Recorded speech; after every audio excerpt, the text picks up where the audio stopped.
Here we go again! Today I want to share with you my journey to the beautiful city of Cartagena. This was my first time in the city and I have to say it was fascinating in all aspects. As a bit of background, I had no idea I was going to go. I had a couple of days free and I left the other people choose. It was kind of a surprise thing and I was absolutely surprised, but very pleasantly surprised. The main fascinating thing about Cartagena is that I knew about it because historically speaking, it is a very important city in Colombia, in Latin America actually. And I knew about it because also of literature we're gonna get into. But I was also amazingly surprised to arrive there and be how incredibly modern it is, while maintaining its connection with the past. And because of that, I decided that this time around I'm gonna tell you the story of Cartagena as I usually do, but in the same time I'm gonna tell you about my journey. Both are completely interconnected in this case. So let's go. From Bogota, the capital, a plane took me to the airport of Rafael Núñez. From the plane, if it's daylight, you can absolutely see the beautiful nature of this country. I was absolutely amazed, however, it was the turning plane because when we left, it was quite late actually. But even late at night, I could see the lights, and what's so beautiful about it is that you could see, of course, where people are and live. Then there's spaces of darkness, and when you get into the coastline, you can genuinely see the coastline with the lights. And it was lovely. Cartagena is the capital city of the department of Bolívar, and its full name is Cartagena de Indias. It is on the Caribbean region and it is fully touching the Caribbean. Now, Caribe in the language of Arawak, which is the language of the indigenous groups of this area, means sea of storm, of passion. And I think that's a great indicator of this place. From the plane, lovely, you can see the mountains, you can see a little bit of the rivers. But if you see a map, you can see how well placed this area is. And also because of its placement in the equator. The monsoons that might reach from the northern part, when they arrive to this point, are basically quite chill. Less force means less destruction. The climate is semi-arid and warm. You have a solid 29 degrees. And I would say that even at night you can have a nice time, just walking around. Of course, the main thing usually is the humidity. It can get to over 90%. The sea breeze does help a little bit, but I'm not gonna lie, as someone who's not too fond of the weather, like hot weather, sometimes it was a bit hard for me. But at the same time, there's so much things to do that you can just chill for a little bit and you're good to go. So the sea, the rivers, the climate, all of it allow for flora and fauna to fully develop. And usually in areas when flora and fauna fully develop, as well as water, aka resources, that means that, people arrive there. The oldest archaeological placements are from Puerto Hormiga, which date from 3000 to 2000 BC, some of the oldest in the continent. Some of the main indigenous groups of this area, I'm not just talking about Cartagena, but this, a bit more open, are the Taironas and the Sinu. Now, the Taironas went a little bit more up north, while the Sinu or Senu, depending on who you talk to, stay in that area.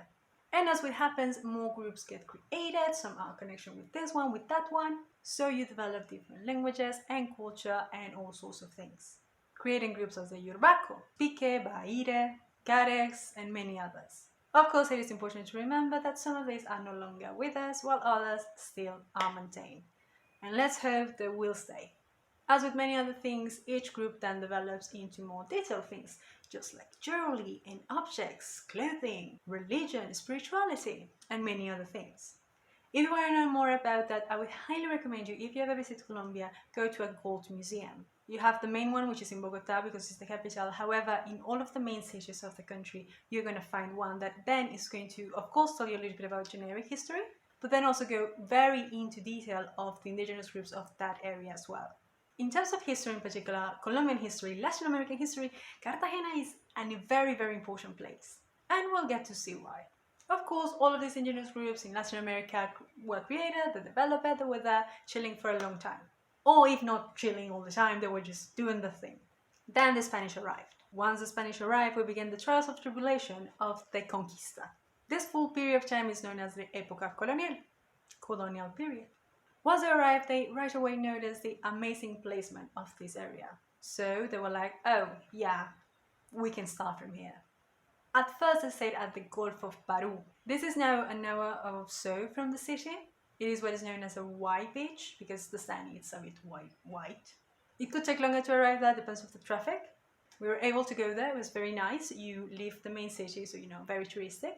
Then you get to see a little bit of something that I really like to see, which is the people that live there, how they live. So you see more of residential houses. And those types of stores that I love, which is the stores that people that know and people that know each other. And there's so many history there. I love to see that. Anyway, after you pass that, you get into the industrial area. There's a lot of fabrics there. And after a bit more driving, you reach to, the parking zone. Then you go down a few steps and you reach the beach. There are different ways for you to arrive there. For example, we were solo basically, so we found a taxi driver. We found him when we needed to go somewhere and we were like too tired. But he was so nice and he was like, well, if you need something else, you get my number. And we're like, oh, we should ask him if he can take us there. And he's like, yeah, sure. Because the other thing is that if you stay on a hotel or with some, touristic group, chances are you're gonna have a day there. Usually big bus, you all get in, arrive there, are left there, and then at night or afternoon you get picked up. The thing with this is that it's not bad, of course, depending on you. However, we, in our case, we're fan of beach, but for not that long, like a whole day, it's a bit too much. And it's a beautiful beach, don't get me wrong, but it's not for me. So going there on your own, like in this arrangement with a taxi driver, allows you to just arrive and leave whenever you want to. You don't have to wait. Because the bus generally often leaves. It's not like they're gonna get back there, they get out. But I also don't deny that there might be other types of activities that you can do or arrangements that you can do. You do it with a guide or with a hotel. There are restaurants there and people that sell things, but because it is not exactly in the city, they usually cost a little bit more. It is a free beach, which means that you can bring your own food and your own stuff. One thing though, don't be the person, pick up the trash with you. Don't ruin the nature just because, no reason really. Also, by the way, the taxi driver was very nice while we were staying there because we weren't going to stay for too long. He just genuinely sat with us. And this is one of those things of culture, basically, because he's providing us a service and you absolutely pay for the service. But there's also this kind of extra thing, which is that while he was there with us, well, you get a beer or you get a Coke or something like that. You offer them that. It's kind of, a bit of a tip, if you will. And he was so nice that he was like, yeah, sure, absolutely no problem. And as you can see from the pictures and the videos, it is such a lovely beach. No doubt that the Europeans would have loved something like this. So much so that in 1503, that became Cartagena. Now, the name of Cartagena was fascinating to learn because I had no idea. Of course, I grew up knowing that as Cartagena. However, the name actually comes from a port in Spain, and it's dated to 227 BC. It is very old. I've never heard of it. Of course, which is silly of me considering that we have cities and places in Colombia that have names of European places, but I don't know why I never thought about it. And it's always fascinating to learn these things. A very interesting thing is that a friend of mine, while I was talking about my trip to Cartagena, was like, does the name have anything to do with Cartagena? I don't know how you say the name in English, that's why I'm gonna say it in the way that I know. I was like, I don't know, let me search, and yes. So that port in Spain actually gets its name from that one. So the story goes that Cartago in now Tunisia had a lot of Phoenician people there. And in Phoenician, Cartago means new city. Then it basically turned into Latin and then went back to Arab because let's not forget that the Spanish had a lot of Arab influence, which turned into Cartagena, I don't know how to say it. And then it turned into Spanish. So that all round is what gave it the name. So they were onto something. Congrats to you. You know who you are. Okay, now the Spanish are settled, they found their bahia, they're like, this is a great place, we can come and go, we can start doing what we do best, which is colonize. And colonize they did. And here we must introduce a very important character in Colombian history, and again Latin American history, which is La India Catalina. When we talk about India, from indigenous, yes, the word comes from the fact that, well, Colombo genuinely thought he was arriving to the India.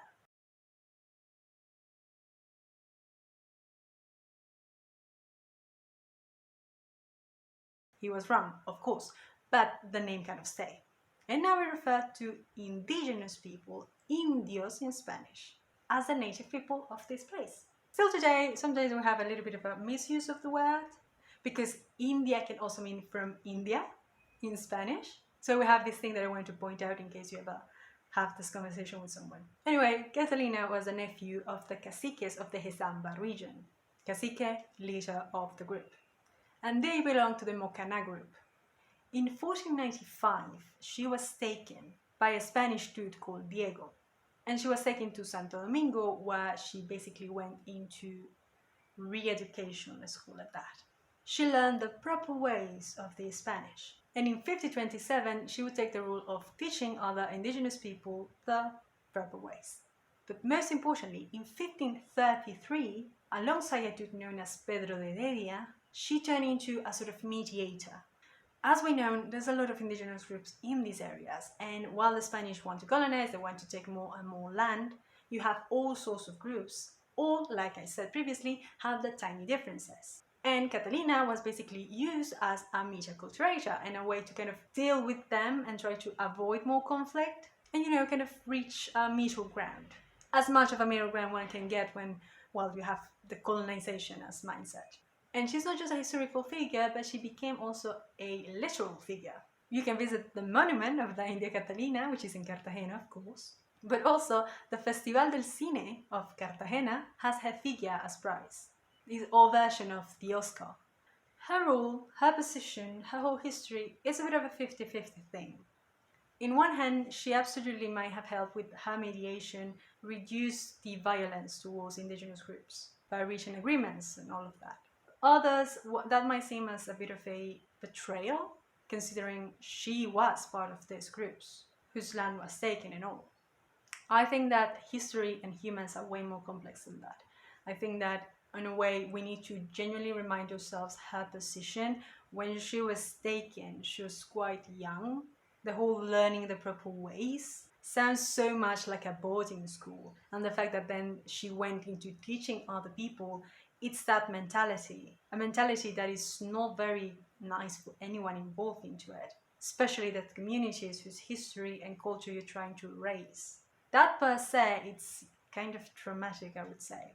Also, she's an indigenous woman in a white supremacy mentality world in which men are, the main dudes, which means that I would be absolutely not surprised if she wasn't exactly just traveling around, as friends with the people that she was traveling around with. I don't think that the men in her life were exactly Romeos and gallant to her. Again, I think things are way more complex than that. And I'm not here to tell absolutely any judgment. I think that sometimes that's why we need to understand history, understand the context of that time, and be very honest about it. Nobody in humanity is just bad or evil. There's many other things coming into place. And also, I'm just telling you a story of a city, so, After that, you take your own conclusions. The city then became official city of the Spanish territory in 1533. As we know, for the forced labor, after a little bit indigenous groups weren't enough, so they brought the slaves from Africa. The slave trade saw Cartagena as one of its main ports. People from Africa would arrive to here and then be shipped absolutely everywhere else, not only the Caribbean, but also in South America and in Colombia. Many of them came from Angola or Mozambique, and most of them have been shipped from Cabo Verde. Now, in 1610, there was this very interesting thing known as Rights of the Indigenous Groups, aka Leyes de Indias. Now, let's bring it back a little bit. So, Colombia, when he arrived, he treated indigenous people very, very bad. Like, at first, they were really, really destroying the people. Plus, of course, there was the whole issue with the diseases that the Europeans brought. So, indigenous people were, fucked over quite a lot. Then even the Europeans were like to Colombo, that's a bit much. So they created a whole other system. And in, again, 1610, they created these Leyes de Indias. Now, I have a bit of an issue with some of the places that I saw the Leyes of Indias being written. In the sense that in many places, we have this phrase of an example of human rights of the time, like protection of the indigenous groups. And I'm not fond of that idea because If you're saying human rights and we are seeing it in a perspective from today, there's nothing human about those laws. Some of those laws were, well, don't kill them all, because if you kill all of indigenous people, that means we need to bring more slaves, and yeah, the objects to us, but that takes time and takes effort, so don't kill them all because then some of them can work for you. They know the land, so we can use them more. You know what I mean? The important thing is that they convert, because of course they are primitive people, aka they are behind. So once they convert into our religion, which is the one that matters, then they can just work for you. Everybody's happy. That's not exactly human rights, you know what I mean? And again, you cannot call something at the time human rights when, like I just said, the slave trade was completely going. That makes no sense. Yes, they made laws in order to contain, let's say, the extermination of the indigenous groups, but they didn't made it in a mentality of everybody is the same. We need to protect humans because they're humans. That wasn't the point behind those laws. So let's not get it twisted. In fact, Cartagena was one of the many cities of Colombia, Latin America, built by the blood of slaves and indigenous groups. And that's something that we need to underline every single time. Cartagena was such an amazing place for the crown that they genuinely gave it all. They call it the key to the Indias. Because it had become slowly but surely a very important port in the Caribbean, then they had to protect it. So they started building the walls and trying to fortifying it as much as they could.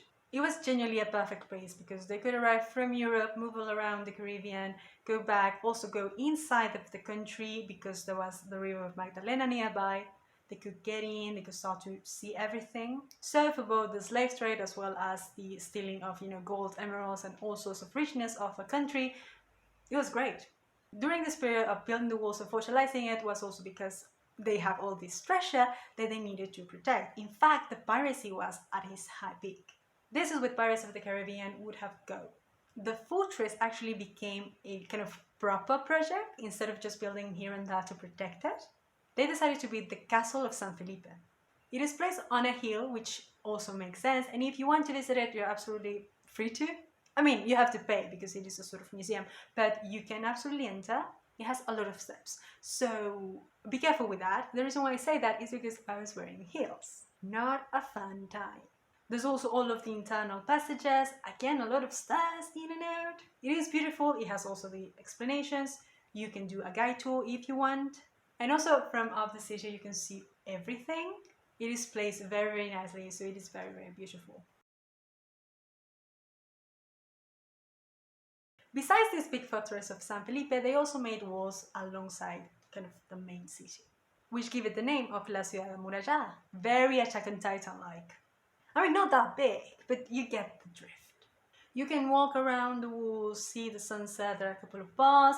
You have stairs that go up and down around the city, so it's not like you have to do the whole round. Now, the oldest part of the city is known as La Ciudad Antigua, the antique city. And during the viceroyalty of the Nueva Granada, Bogota was the capital. However, a lot of the royals decided to just stay in Cartagena, which also gave it more money because, well, if the royals are going to stay there, then we need to build and bring more things to it. Sometimes the richness of a city in terms of all of these things is very much connected to who was staying there at what time. And of course you can see in these beautiful houses the architecture of the colonial period and a lot of colors. If you decide to walk inside, it is lovely. So much colors, so many flowers. It is great. I would say that yes, it is quite plain, that not that many stairs, but you should wear comfortable shoes. Cars get in there as well as taxis, but trust me, it is so touristic that if anything, I would recommend you to go back to the outside zones, especially in the Tower of the Clock. This is kind of one of the so-called main entrances to the antique city. And this in the now city, it is where yes, you can enter and then you can see all sorts of things. But on the outside, you have the main road, so that's where you can take public transport. In terms of history, Haiti was actually the first place in Latin America to get its independence. This is in connection with the French Revolution, considering Haiti was from the French. So there the news of the revolution arrived first, as well as the ideas. These ideas then started to develop in all of the continent. And while Aite was the first to develop, the other cities and places would take a little bit longer. The whispers of independence began growing and growing. And in the antique city of Cartagena, one of the main neighborhoods in which these ideas became quite known was Gethsemane. I think it's already fascinating that the name Gethsemane is connected with the stories of the Bible. This is a touch that we will later get into, which is that Catholicism at the end of the day was a big part of everyday life. Funny enough, even though Cartagena was again in the Caribbean, directly to Haiti, and when some of the first ideas of independence began, it was actually the last one to be freed. Because after all of the Spanish need to leave basically from that port. And after the Spanish are gone, we have the period of the Gran Colombia and then the Colombia that we know and love. Let's focus a little bit on culture. Now, one thing that sometimes people have a little bit mixed up is that when the Spanish arrived and then the Spanish colonizers were there, people think of the Spanish as purely European, like very white. And I get it, I get it. However, things are a little bit more, as per usual, complex than that. Before finding the route to the Americas, in Spain itself, in Europe, a lot of things were going on. Spain, for a long time, was under the Arabic people. The Arabs had an amazing culture and they gave so much to the Spanish. They were vibing, they were thriving, they were doing their thing. However, then the Spanish crown were like, no, no, no, no, we're gonna retake everything out, everybody that is not Catholic and straight like us European, you know what I mean? That is a mentality that they're seeing in decisions that the reign in this case makes. I say this because during that period, people either converted or accepted the crown, or they would be out of the place, or in jail. In the Pinta la Niña y la Santa Maria, I think people sometimes think that the people that arrived in those first ships were like all Europeans, Well, no, not really. The people that arrived in many of the ships for a long time, aka the people that were moving the ship during the labor, were people taken from prison. Because the idea is simply, okay, of the first ships that go, they either die, which is not a problem, or they arrive there and becomes their problem. And then, we need someone to move the ship, to do all of the labor. We are not going to give them a good navy. That goes for, the important stuff. We're going to give them the people that we don't think are people anymore. So people in the prisons become those workers. Once they arrive in the new country, a lot of things can happen. So already there, you have so many cultural differences that I think, again, people sometimes forget. Or straight up don't know, which is fine, because even in Colombia, we don't really talk about these things, even though we should.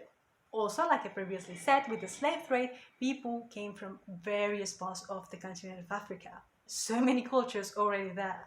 During the colonization period, there is another thing known as the low-wage labor. Put it this way, Spain has colonies in other parts of the world. They found this new place, they need workers there.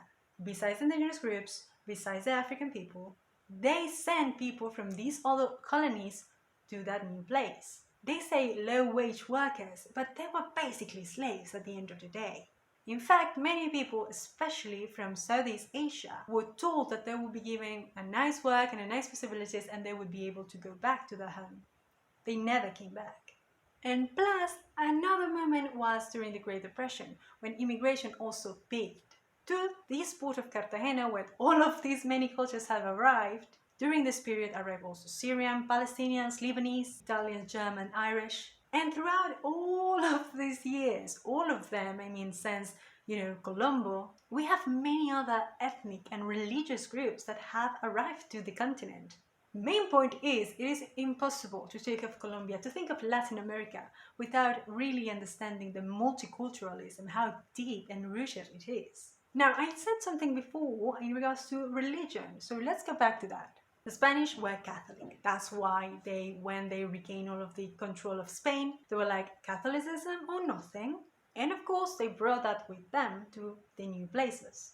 So conversion, first thing that everybody can absolutely do. But also, another way to maintain your religion is to build churches. Churches and convents. From the castle of San Felipe, you can see another place that is high up, known as La Popa. Two higher places to see absolutely everything, one which is military, one which is church. If that doesn't say Spanish conquistadors for you, I don't know what does. And the interesting thing is that religious iconography, regardless of the material that it was made of, did not have any tags. So it so happened that a lot of objects were made with gold, emeralds, all sort of precious materials with iconography. And well, guess what arrives to Europe? With no taxes. And of course, well, the Spanish Inquisition arrived as well. The Spanish Inquisition is, a whole ordeal on its own, but I would like to talk about a very fascinating example in literature of the Inquisition. You probably have known, if you know a little bit about Colombian history and literature, is Gabriel Garcia Marquez. He made Cien Años de Soledad, which is basically one of the most famous books of Colombia. But he also made another one, which is my first proper book that I read when I was so young, that was known as El Amor y Otros Demonios. Translated as About Love and Other Demons, this is a very fascinating book. While the other books has a little bit more of, themes of magic and more things that are not exactly explained, in About Love and Other Demons, we actually get into more historical and realistic types of things. It talks about this girl that lives in Cartagena. She's bitten by a dog that has rabies. And she of course gets sick, but they think that she has a demon inside of her. So she's taken to a convent to have a lot of, cleaning done. Then she meets a dude that is a priest and things ensue. But I thought it was lovely that this was one of the first books, again, proper books that I read when I was a teenager, preteen, that had a lot of cultural context. For example, this is a book when I first read about things like Yoruba, Congo and Mandinga. Also, it talks about the slave trade quite openly, and indicates some of how people were living at the time. Now, the convent when this girl was taken is a real convent. It's the convent of Santa Clara, made by the Clarisas nuns. Now, in 1994, it was turned into a hotel that you can actually visit. You can stay there. I think it's quite expensive, but you do you.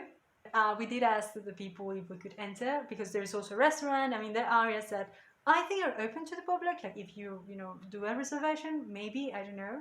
But we asked if we could enter and just see the patio. Patio as in the garden that they have inside. It is beautiful. It has so many plants and so nice. But it's also interesting because again, it was a convent, so the whole architecture, it's really interesting. And I'm not gonna lie, because I read this book while I was in my romantic era, and again because of all of the story and everything, it really hit. I'm not gonna lie, it was a very fascinating place to be after so long. I mean, I have read about this place, I've read that book a lot of times, and being there, it was a really interesting feeling. Now I know what you're thinking, okay, so everything there is old, so what is the modern thing that you were talking about at the beginning of the video? Well, not everything is old, don't worry. Even for the things that are, historical and old, I think they're quite nice and quite pretty. So I don't think it is one of those places that you say, oh yeah, this is, from a long time ago. I think it is a very beautiful place to be in general. But if you like more modern things, there are absolutely some of them. There is La Cerrezuela, which was a theater that then turned into a mall. I mean, it is both. There is a zone that sometimes they do concerts or they do some particular things. But overall, it is a mall and you have stores and you can get ice cream and, the normal stuff. Also in the mall, there are these beautiful sculptures that look like jellyfish. First of all, I love jellyfishes, but also they are made with wood found in the ocean. So it is a project of recycling that I thought was lovely. It also looked a bit alien, so I think that's also what I liked.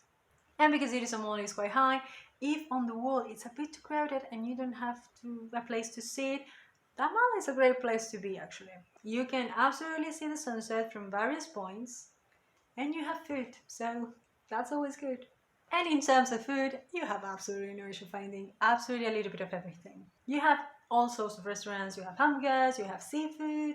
There was one place with seafood in particular that it wasn't on the mall, but it had live music that night. It was lovely, great food, honestly. Another thing that you can buy in Cartagena that are very from there is ceviche and coconut rice. I'm not gonna lie, I've never been a huge fan of coconut rice because sometimes I think it is, kind of a 50-50 thing. I either love it or hate it. Every single bite that I had was amazing.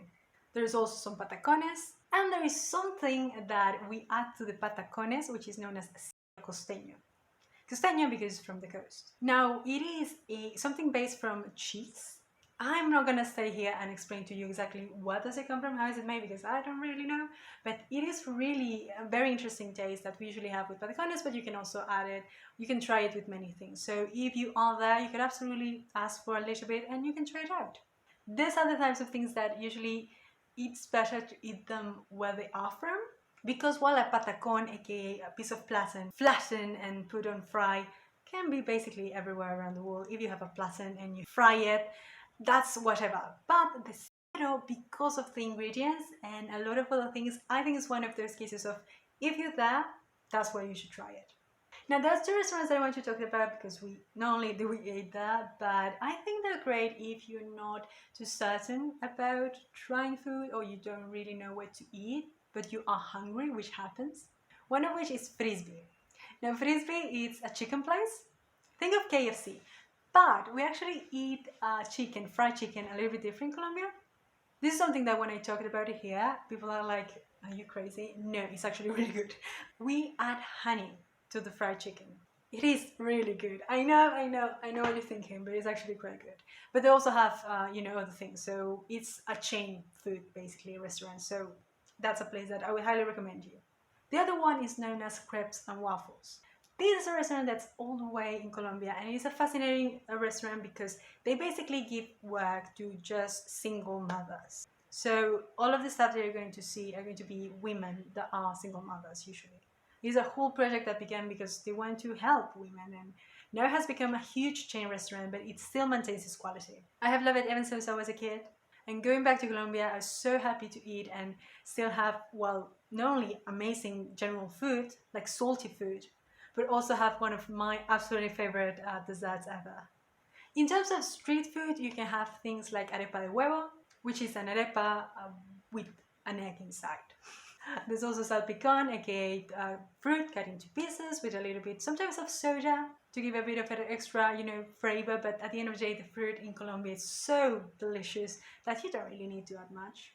Of course, there's also coconut water. And funny enough, in the place where we were staying at, they had a mango tree and some mangoes fell down. And we had some and they were delicious. They are the tiny ones. So if you think about the big one, no, we're talking about small ones that we call mango de azúcar. A very interesting place to visit if you have time, if you want, is the Hotel Caribe. This is where a lot of beauty pageants happen, like Colombian, of course. It is a high-class thing. We basically, inside, they do classes, like you can subscribe to classes to do SAP. So we enter to do some research. And when we were there waiting, they have a huge pool. And they have this beautiful place in which they have these tables. And we just sat there and it was so beautiful.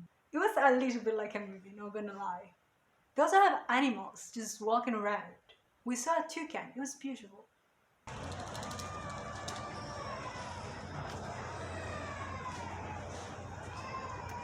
Now that hotel is actually in the more modern zone. Even from the plane, you can see, and no, maybe sometimes from the castle, you can see the area that is, because it doesn't go that high up, you know that it is a more antique city. Or at least the area is also adjacent to it. And then you have the very modern city, and you notice that because it has the big buildings, which is most of them are hotels, but also buildings from people that live there. There's a zone that you can absolutely walk on. Nearby there was also a market, like an inside market, when you can find a lot of tiny things if you want to buy gifts for people and friends and do some shopping for yourself as well. And of course we cannot talk about Caribbean culture without talking about music. One very particular genre of music that comes from this area is known as champeta. It is more modern and it is just so fun. I always get happy whenever I listen to champeta, in part because of my childhood and kind of the funness of it, but also because it is a fun genre. It's one of those that makes absolutely no sense and I love it. Of course, from the Caribbean, we also have salsa. There is a bar in the antique city. We went there the first night actually, and they have all the walls covered in pictures of the owner with famous people in salsa.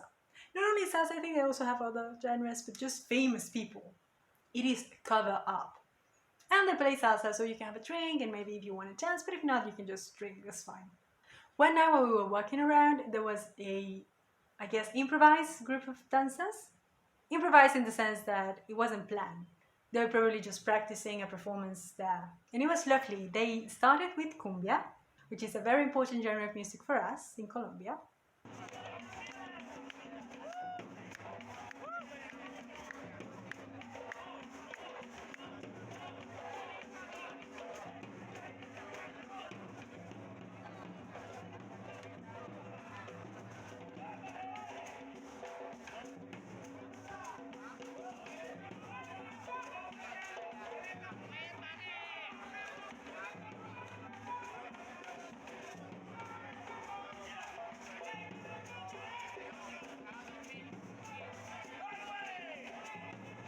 And then I went into Mapalé, another very important genre of music that is way more hyped up.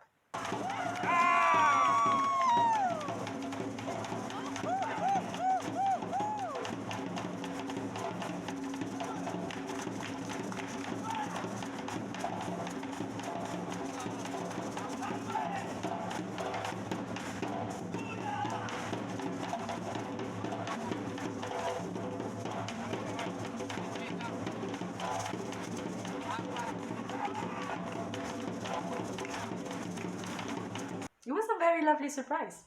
Another thing that I want to point out is that I saw a lot of chivas. Now, what's a chiva? A chiva is a bus. Think of a school bus from like a typical American movie. You know those yellow ones? Now, take all of the windows, remove half of the chairs, if not a little bit more, put on a lot of music, fun lights, and have a party in there while driving around. That's a chiva. There are a lot of them. You also have them in Bogota. I mean, you can find it all the way in Colombia. But in this journey to Cartagena, I saw a lot.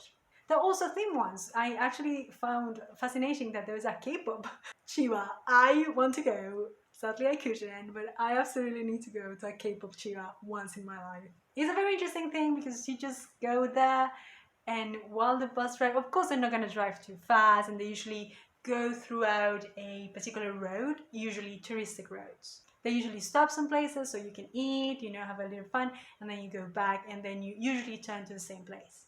Again, it's a very typical thing. I have known that people do it for the birthdays and things like that. In Cartagena, history, culture, modernity are all blurred together. If you like history, if you're interested in these things, you're going to have a blast. If you don't, you're still going to have a blast. It's beautiful, it is fun, it is a great city. I was so happy to be there. I would gladly go back actually. It is not one of the main touristic points of Colombia and the Caribbean for no reason after all. I'm very happy that I'm able to finally talk to you about it, considering that it's been basically exactly a year since I was there. Tell me if you've ever been there, if you would like to. What would you like to see? What do you think was interesting or fun? And what did you know about this beautiful city before this video? I would love to know. Thanks for revisiting this journey with me.